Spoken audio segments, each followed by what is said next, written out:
Hey there, guys. Alright, today we are back with some more of the Great War. On to week 182, an assassination attempt on Lenin. Chaos in Romania. Before we dive in, make sure you go and check out the links in the description box below. I would love it if you joined the Discord and followed me over at Twitch. Also, please do go check out the gaming channel here on YouTube where I'm uploading old Twitch streams because Twitch only keeps them around for about 2 weeks. And also for attempting to create another stream of revenue because this channel is dying. And there's nothing I can do because YouTube doesn't recommend me, and there's nothing I can do to change that because I still get good statistics per video every 24 hours. Per new upload, they all do good, but then after the first 24 hours, YouTube decides to not show them to anyone. Thanks, YouTube. You're killing me, you piece of shit. Anyways, an assassination attempt on our boy Lenin. Let's dive right in. He is the leader of the new Russian government, which is just over 2 months old since the October Revolution. But this week, Lenin very nearly dies. Dun dun dun. He's got what? 6 more years left? Doesn't he die in like the mid-20s? Like 1924? Can't remember. I'm Indy 1924 sounds right. Welcome to the Great War. Last week, U.S. President Woodrow Wilson outlined his... Fuck Woodrow Wilson. It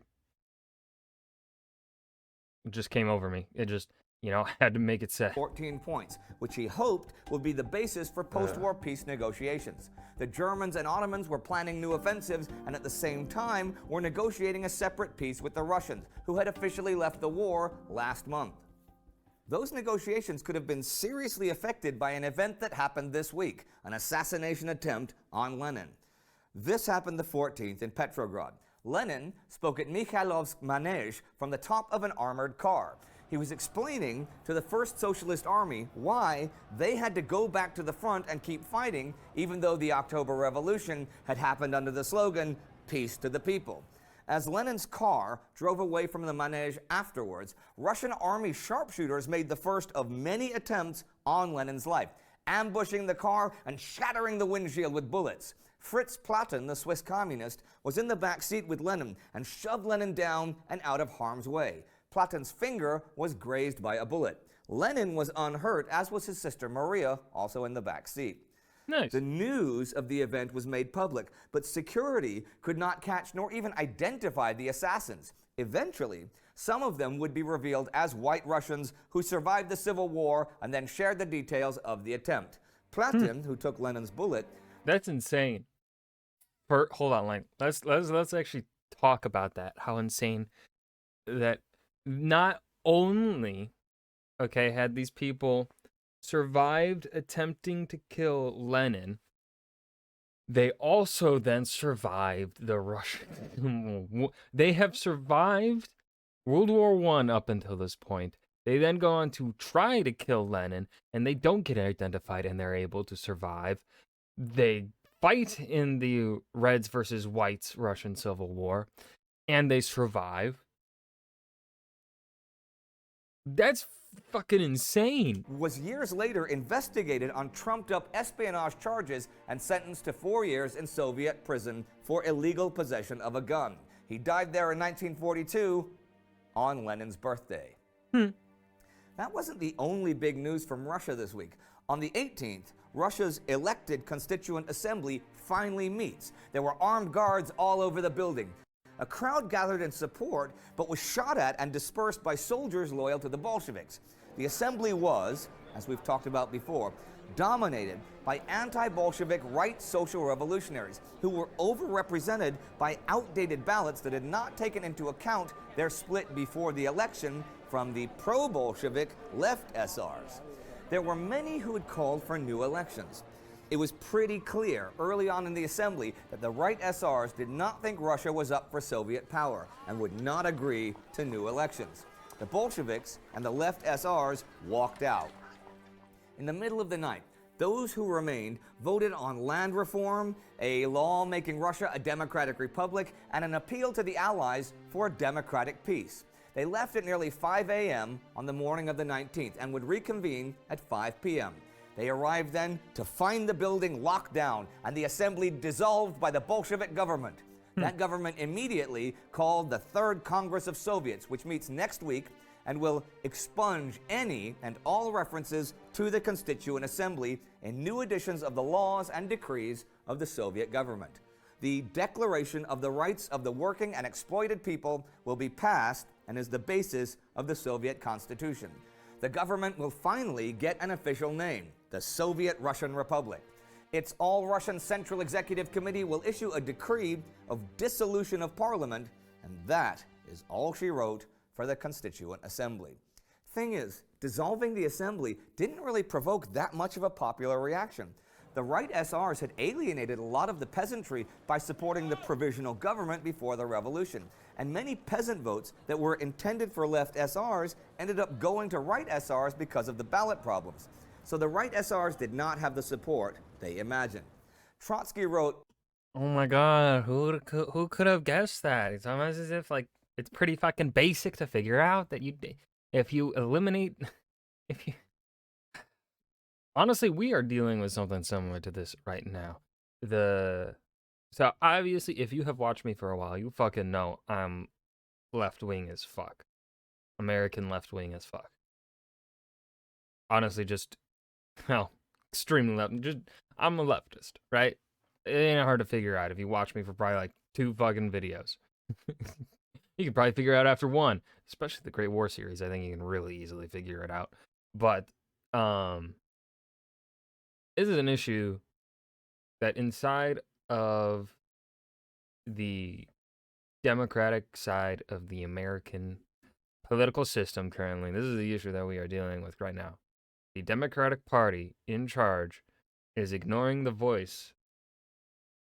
They are, so in 2020, we're gonna give for perhaps people that may be watching that were too young to know what was really, to be too aware of what was essentially going on in 2020, or people who are from in different parts of the world, because only about 36% of my viewer base here is American. So there is 64% of you that are not American watching. For those not aware, in 2020, the essential point to vote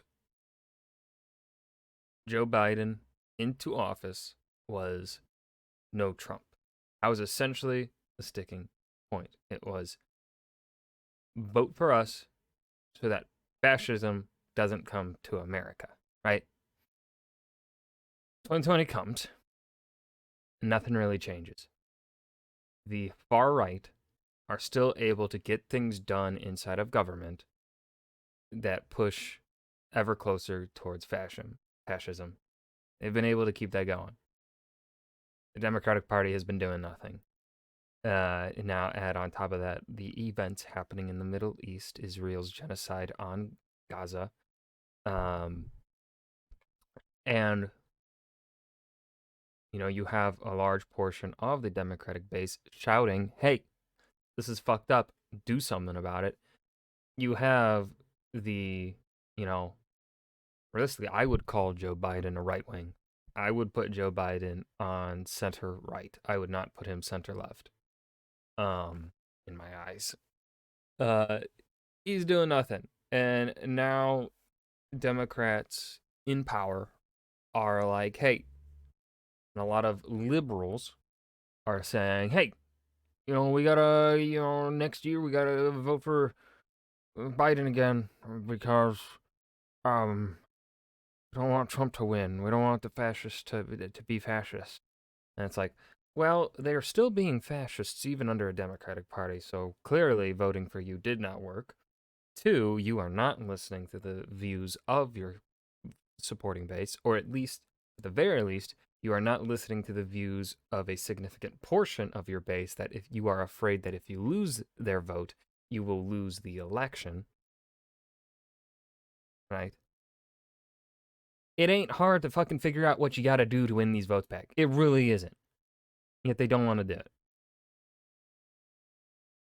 And in this situation, now of course, in this situation, it probably may have been a little bit harder for the right SRs to know the true thoughts of their voting base. But I don't think, because right, the internet makes getting voices heard a whole lot easier.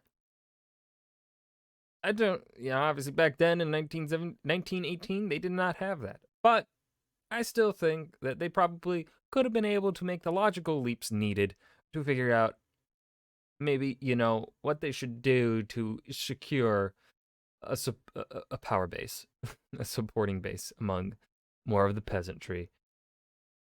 These things aren't hard to figure out when you are a starving people. When you have a starving people as one of the supporting blocks you want to garner, get to support you, it really isn't hard to, take some guesses as to the kind of things they want you to get done and what they want you to do for them. It really isn't. Years later in Lenin, they brought candles with them in case the Bolsheviki cut off the electric light, and a vast number of sandwiches in case their food be taken from them. Thus, democracy entered upon the struggle with dictatorship, heavily armed with sandwiches and candles. The people did not give a thought to supporting those who considered themselves their elect and who in reality were only shadows of a period of the revolution that was already past. And in other Bolshevik news, this week they arrested the Romanian minister to Petrograd and also issued an ultimatum to Romania with an order for the Romanian king's arrest. Russia says Romanians are engaged in hostile acts against Russian soldiers in that country and threatens war if those Russians arrested are not released. A few words about Romania here, who had signed an armistice with the Central Powers at the beginning of December. They were forced to do that with Russia leaving the war since they could no longer get help from any of their other allies. Anyhow, there was still a bunch of conflict on that former front, primarily because of Russian revolutionary activity. Romanian General Shcherbachev had even survived an assassination attempt by some of his own troops and had fled to Odessa. Russian soldiers from that front were now leaving and going home to Russia, and Soviets, committees, were forming and reforming. Officers no longer had control of their men. Groups of Russian soldiers began pillaging the Romanian civilian population on their way east. They also sold their equipment, the clothes, weapons, horses, and even artillery to get food and alcohol. The Romanian army was redeployed along the whole border to cover the gaps left by the retreating Russians, though of course it was now way overstretched. Of course, also, at the moment, the Russians were a bigger danger than the Germans or Austrians. So 8 divisions were assigned to guard the Russian troops as they retreated. A Bolshevik Soviet was organized last month in a military camp in Lassi that aimed to begin a revolution in Romania and oust King Ferdinand, but they were disarmed without a fight. Still, there is scattered fighting between the Romanians and the Russians, most notably next week at Galați, where the Romanians managed to disarm some 12,000 Russians. Russian morale was apparently so bad that 3,000 Russians crossed the Sereth River and surrendered to the Germans. The Russians by this point were not even really an army anymore. And parts of the former Russian Empire had also been asserting themselves against the new government. Finland, for example. What I'm really curious, what this is actually making me super curious about is how the fuck the Russian Civil War happened. Because you have so many people here that are not, really seeming willing to fight. You have terrible morale. How did the Civil War come about? How had declared independence last month. The power in Finnish parliament was fairly evenly divided between the left and the right. The right had been pro-German throughout most of the war, and the Finnish volunteer unit, the 27th Jaeger Battalion, had fought with the Germans on the Baltic front. So they had declared their readiness to form a German alliance, but this provoked the left into forming a workers' militia. By this time, there were local battles being fought between the red left and the white right. This week, on January 15th, Carl Gustav Emil Mannerheim was appointed Supreme Commander of the White Guards. Mannerheim was a former general in the Imperial Russian Army and a student of General Alexei Brusilov's. There were other things at play too. The Russian Bolsheviks had, back on New Year's Eve, recognized Finnish independence, but just a few days later had offered Finnish socialists Russian help to establish socialist power there. Meanwhile, the Germans were shipping rifles and machine guns to the right. It was a tinderbox waiting to explode. There were explosions in the west, though, right now. The Boom. British did a lot of bombing there this week, hitting Karlsruhe, Thionville, and Metz the 14th, and bombing Metz again the 16th. Also on the Western Front, on January 18th, a full American division, the 1st, entered the front line on the San Miguel salient. They had been sent there to gain frontline experience just holding the line and took no offensive actions for the time being. That's it for the week. Russian machinations about Romania, both sides' machinations about Finland, some action in the skies of Western Europe, and 2 major events in Russia. The attempt on Lenin's life does, of course, lend itself to much speculation of the what-if variety. You may have some what-ifs to share with us in the comments. The end of the Constituent Assembly and the Third Congress of Soviets were a big deal, though. That really marked the end of representative government in Russia and the real beginning of what would become the Soviet Union. That would, however, take a lot more war and a lot more killing to achieve. So I'll end today with a quote about killing that I found in Martin Gilbert's The First World War. This week, on January 14th, British soldier Max Plowman, wounded on the Western Front, resigned his commission. This was quite rare. He wrote to his regiment that his hatred of war has gradually deepened into the fixed conviction that organized warfare of any kind is always organized murder. And so wholly do I believe in the doctrine of incarnation, that God indeed lives in every human body, that I believe that killing men is always killing God. If you'd like to learn more about Finland's path to independence, you can click right here for our special about that. Our Patreon supporter of the week. Oh, that was a fast episode. It went by pretty quick, I think. That was the assassination attempt on Lenin, chaos in Romania, the Great War, week 182. This was a good episode. There was quite a bit going on, specifically in Russia. I love that they're focusing so much, on, in U.S. history classes when talking about World War I. Essentially what happens once Russia goes into the Civil War and once they are no longer a part, like once the October Revolution happens, all talk around Russia pretty much stops until you reach 1940s. We don't even really talk about Russia in the 30s, aside from the Molotov-Ribbentrop Pact for Poland in 1939. That's essentially the only other and it's kind of a shame because this kind of stuff I feel like could be useful to learn. Kind of honestly, the way in which civil wars can happen and blossom to life. Best way I can think of saying that. I think it would be useful to know. But of course, the amount of time that you have in like high school classes, don't really got the time to really talk about it too much, unfortunately. But yeah, I hope you guys enjoyed. Remember to hit that like button and subscribe for more, and I will see you guys in the next video. Peace.